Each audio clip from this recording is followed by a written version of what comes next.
भूर्भुवः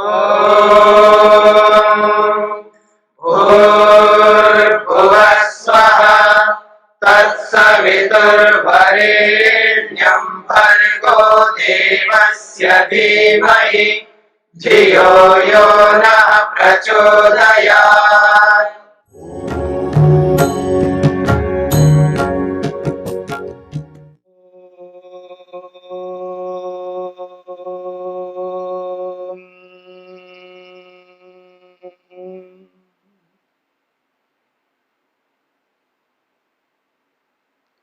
योग दर्शन के तीसरे पाद को लेकर के विचार चल रहा है। 7वें सूत्र में हमने अंतरंग शब्द को लेकर के विचार किया और अपेक्षा से बहिरंग क्या होता है इसके बारे में भी आपके सामने बातें रखी है। तो आइए, ये जो बहिरंग और अंतरंग, इन दोनों शब्दों को लेकर के हमने विचार किया है, इसी श्रृंखला को आगे बढ़ाते हुए हम चलते हैं। 7वें सूत्र में कहा है धारणा, ध्यान और समाधि, इन तीनों को मिला करके उन्होंने एक शब्द दिया है अंतरंग। और ये अंतरंग अपेक्षा से है तो कहा है पूर्वेभ्य, पूर्व वाले यम से लेकर के प्रत्याहार तक, इन पांचों का नाम दे दिया उन्होंने बहिरंग। तो दो शब्द हमारे सामने आ गए हैं, बहिरंग और अंतरंग। और ये जो बहिरंग और अंतरंग है, ये दूरी को ध्यान में रख करके बात कही जाती है। वो दूरी चाहे स्थान की दृष्टि से हो, वो दूरी काल समय की दृष्टि से हो, वो दूरी बुद्धि की दृष्टि से, ज्ञान की दृष्टि से भी क्यों ना हो। तो इन तीनों दृष्टियों से दूरी बताई जाती है और इस दूरी को लेकर के योग में यहां पर बहिरंग और अंतरंग, ये दो शब्दों से स्पष्ट किया है।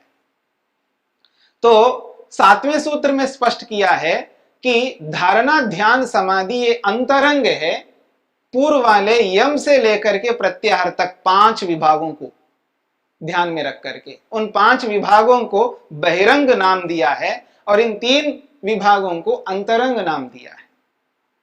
अब एक अपेक्षा दूसरी और होगी, उस अपेक्षा में जो यहां अंतरंग के रूप में धारणा, ध्यान, समाधि को बात कही गई है, यही धारणा, ध्यान, समाधि किसी और को ध्यान में रख करके देखेंगे तो ये बहिरंग हो जाएगा।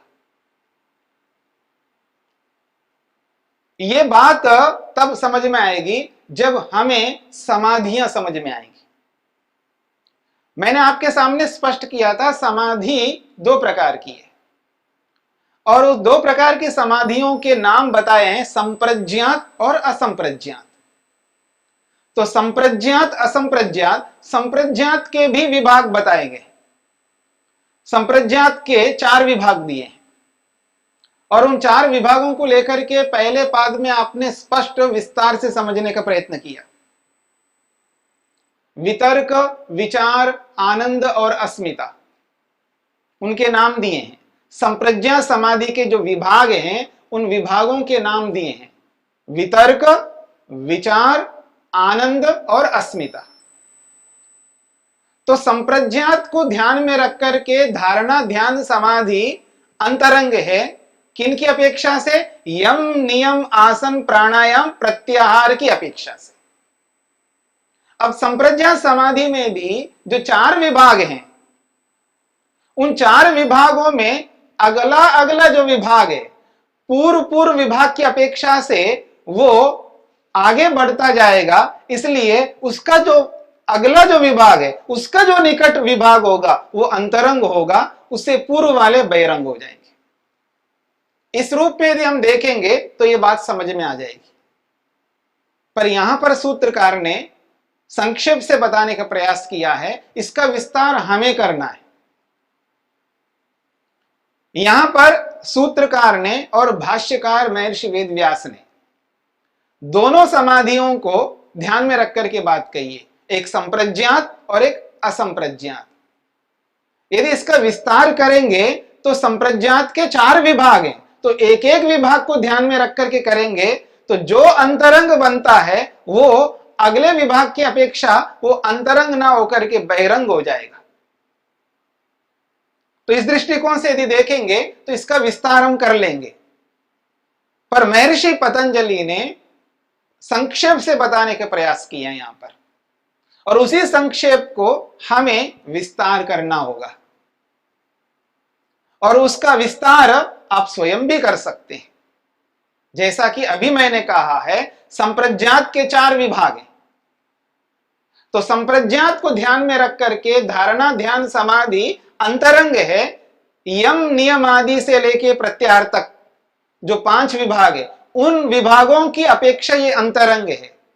अब यदि हम आगे बढ़ें, असंप्रज्ञात समाधि, जब असंप्रज्ञात समाधि लक्ष्य रहेगा, हमारा उद्देश्य असंप्रज्ञात समाधि है, अब वो असंप्रज्ञात समाधि को ध्यान में रखेंगे तो ये जो संप्रज्ञात समाधि है ये अंतरंग बनेगा। और जब संप्रज्ञात समाधि अंतरंग बनेगी तो धारणा ध्यान जो समाधि है वो बहिरंग बन जाएगा। जिसको अंतरंग बनाया था वही बहिरंग हो जाएगा, किसी और को ध्यान में रख करके। इसी प्रकार आप आगे बढ़ सकते हैं। तो यही बात 8वें सूत्र में स्पष्ट करने के लिए महर्षि पतंजलि कह रहे हैं। सूत्र है तदपि तदपि बहिरंगम निर्बीजस्य, तदपि बहिरंगम निर्बीजस्य। आपके सामने ये बात स्पष्ट हो गई थी पहले पाद में, दूसरे पाद में भी। जब जब ये प्रसंग आया सबीज और निर्बीज का, तब तब मैंने आपके सामने स्पष्ट किया है निर्बीज किसे कहते हैं और सबीज किसे कहते हैं। और वही शब्द यहां पर आ गया है निर्बीजस्य। तदपि बहिरंगम निर्बीजस्य। असंप्रज्ञात समाधि के बहुत सारे नाम हैं जो पहले पाद में आपके सामने आ चुके हैं। उन नामों में एक नाम ये भी है निर्बीज समाधि। इसे निर्बीज समाधि कहो, असंप्रज्ञात समाधि कहो, और आप इसको वो भी धर्ममेघ नामक समाधि कहो, तो अलग अलग नामों से असंप्रज्ञात समाधि को स्पष्ट किया गया है। तो उन्हीं नामों में एक नाम है निर्बीज। तो यहां निर्बीजस्य कहा, निर्बीजस्य समाधे, निर्बीज समाधि की अपेक्षा से। तदपि वह भी, वह कौन, जो 7वें सूत्र में कहा गया। तदपि त्रयम, वो जो त्रयम है, वो जो धारणा है, वो जो ध्यान है, वो जो समाधि है, वो तीनों त्रयम, वो तदपि बहिरंगम, वो बहिरंग है, दूर है। वो आप ज्ञान की दृष्टि से देखो, आप काल की दृष्टि से देखो, या स्थान की दृष्टि से देखो, किसी भी दृष्टि से देखेंगे ये जो दूरी है वो बहुत हो जाएगी। तदपि वो जो त्रयम है, धारणा ध्यान समाधि, वो भी बहिरंगम, बाहर की है, दूर है। वो किसकी अपेक्षा, निर्बीजस्य, निर्बीज समाधि की अपेक्षा से, असंप्रज्ञात समाधि की अपेक्षा से। तो यहां निर्बीज असंप्रज्ञात समाधि को कहा है। मैं थोड़ा सा आपको याद दिला दूं, पहले पाद में, दूसरे पाद में इन शब्दों को लेकर के हमने विचार किया है, तो आपकी आवृत्ति हो जाएगी कि ये निर्बीज किसको कहते हैं। और निर्बीज को समझने के लिए पहले हमें सबीज को समझना होगा। सबीज समझ में आएगा तो निर्बीज भी समझ में आएगा। सबीज कहते हैं बीज सहित समाधि को। ऐसी समाधि है जिसमें बीज विद्यमान है, ऐसी समाधि है जिसमें बीज विद्यमान है। तो जिस समाधि में बीज है उस समाधि का नाम है सबीज समाधि। और बीज क्या है, आप सब समझते हैं, जब किसान फसल के लिए कुछ बोता है जमीन पर, जिसको वो बोता है उसको कहते हैं बीज। वो आधार होता है जिसके माध्यम से वो जो भी फसल आपके सामने आएगा वो उसका आधार होता है, उसका बेस होता है। उसी को हम बीज कहते हैं, कारण कहते हैं, आधार कहते हैं। तो यहां पर जो बीज है वो आधार है, किसका आधार है? जन्म का आधार है, जन्म लेने का आधार है। जैसे वहां किसी पौधे के लिए, किसी पेड़ के लिए, किसी बेल के लिए, किसी औषधि के लिए या किसी अन्न के लिए अलग अलग बीज होते हैं, ऐसे जो जन्म हम लेते हैं, कोई भी जन्म, मनुष्य जन्म हो या मनुष्येतर और कोई योनि में जन्म हो, जन्म के लिए कोई बीज चाहिए। बिना बीज के जन्म नहीं हो सकता। वो बीज क्या है? उस बीज को कहा है अविद्या, जो आपने पहले पाद में स्पष्ट रूप से विस्तार से समझने का प्रयत्न किया है। अविद्या, अस्मिता, राग, द्वेष और अभिनिवेश, ये जो 5 क्लेश हैं, ये पांचों क्लेश जो है मन को खिन्न करते हैं, मन को मजबूर करते हैं बार बार जन्म दिलाने के लिए। तो उन्हीं क्लेशों के कारण से बार बार आत्मा को जन्म लेना पड़ता है। तो जन्म का कारण है, उसी कारण को यहां पर बीज शब्द से कहा है।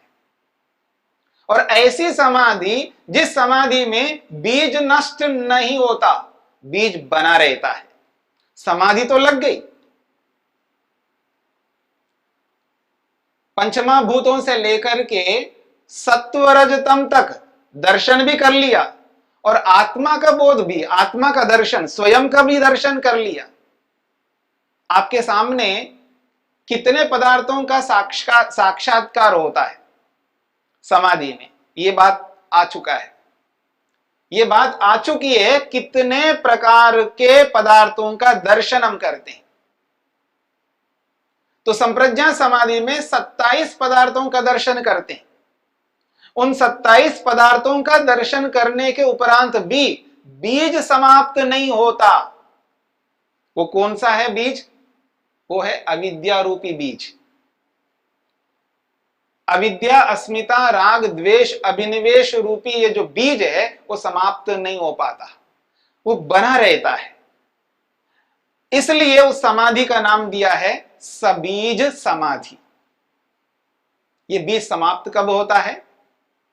जब संप्रज्ञा समाधि से आगे बढ़ता है योगी, उसे संतुष्टि नहीं मिलती है, उसे तृप्ति नहीं मिलती है, उसे संतोष नहीं मिलता है, कुछ ऐसा लगता है अभी पूर्ण नहीं बन पाया, अभी मैं अपूर्ण हूं।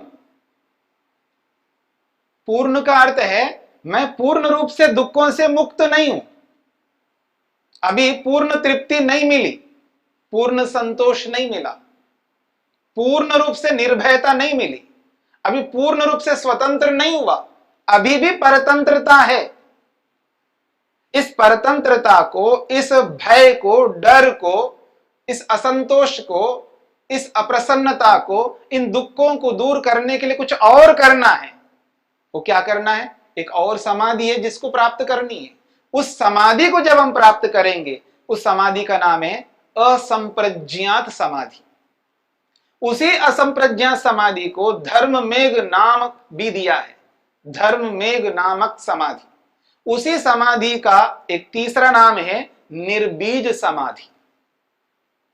जब असंप्रज्ञा समाधि लगती है, संप्रज्ञा समाधि में 27 प्रकार के पदार्थों का दर्शन होता है, पर असंप्रज्ञा समाधि में केवल एक वस्तु है, एक पदार्थ है जो हमारा लक्ष्य है, उद्देश्य है, जिसको प्राप्त करने के लिए सारा जीवन लगाते हैं, जिसके लिए जीना होता है। वो है ईश्वर, परमात्मा, जो ये सृष्टि को बनाने वाला है, सृष्टि का पालन करने वाला है। ऐसे ईश्वर को प्राप्त करने के लिए यह समाधि लगाई जाती है। उसी समाधि को यहां पर कहा है निर्बीज समाधि। इस निर्बीज समाधि में ही हम अपनी मूर्खता को, अपनी अविद्या को, अपनी अस्मिता को, अपने राग को, अपने द्वेष को और अपने भय को, डर को, अभिनिवेश को दूर कर देते हैं, समाप्त कर देते हैं। अब वो रहता नहीं है, ना उसके संस्कार रहते हैं और ना वो अविद्या रहती है, ना वो अस्मिता रहती है, ना वो राग रहता है, ना वो द्वेष रहता है, ना वो डर, वो भय, वो अभिनिवेश रहता है। इन सब को समूल नष्ट किया जाता है।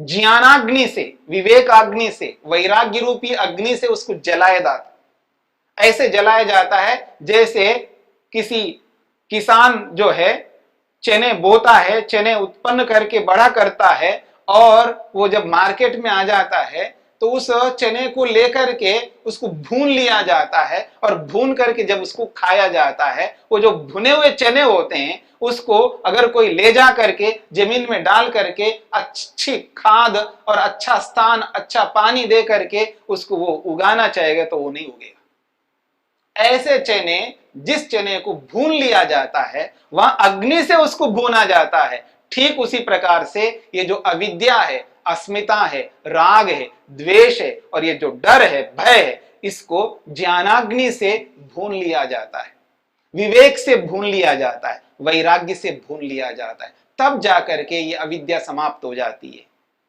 ऐसी समाधि में, जिस समाधि में इसको भून करके ज्ञानाग्नि से समाप्त किया जाता है, ऐसे योगी के जीवन में न अविद्या होती है, न अस्मिता होती है, न राग होता है, न द्वेष होता है, और न अभिनिवेश होता है, वो क्लेशों से मुक्त होता है। ऐसी समाधि को यहां पर कहा निर्बीज समाधि। इस समाधि को ध्यान में रख करके बात कही जा रही है। अब आइए सूत्र पर। सूत्र क्या कहता है?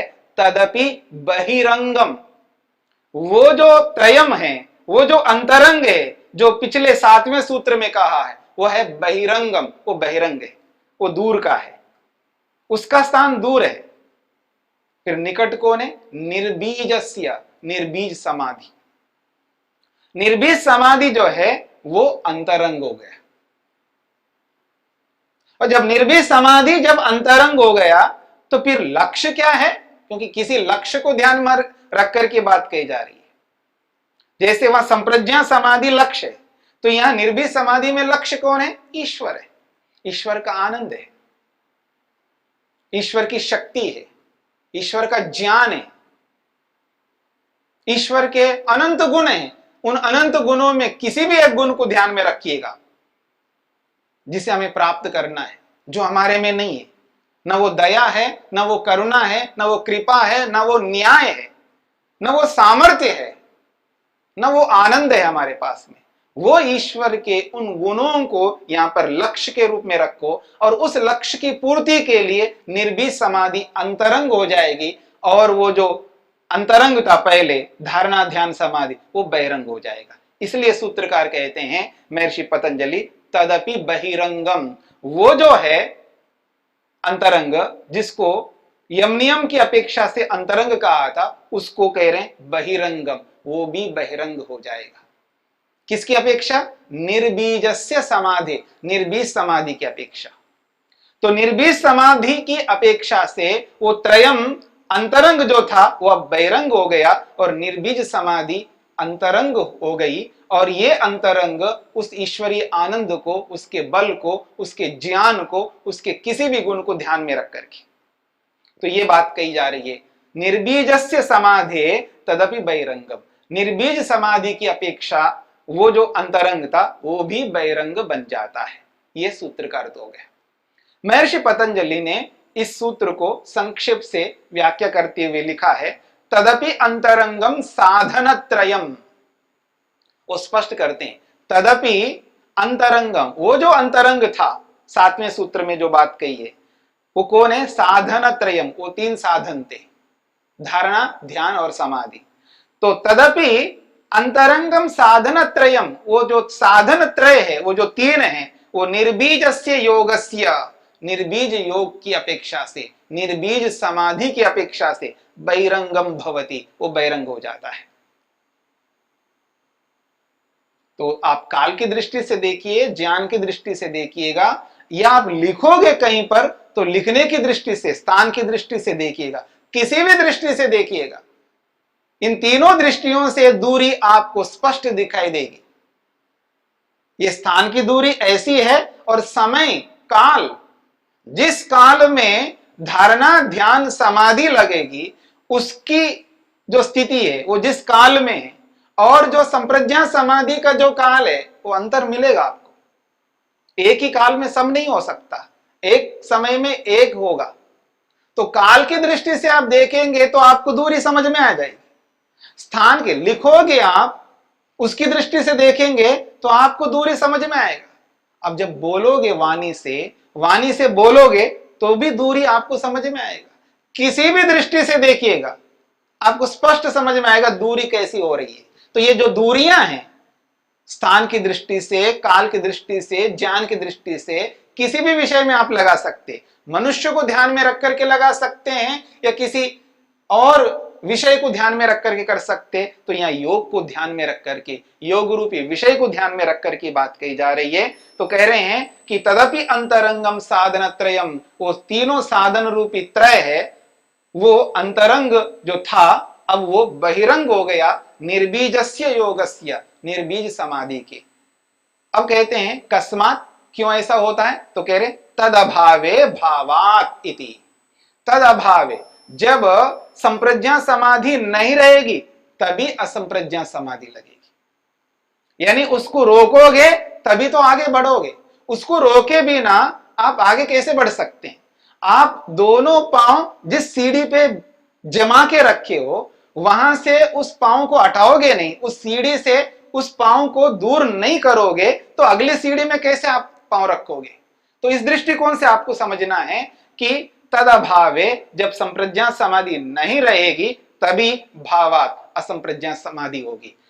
तो ये बात है बहिरंग और अंतरंग की।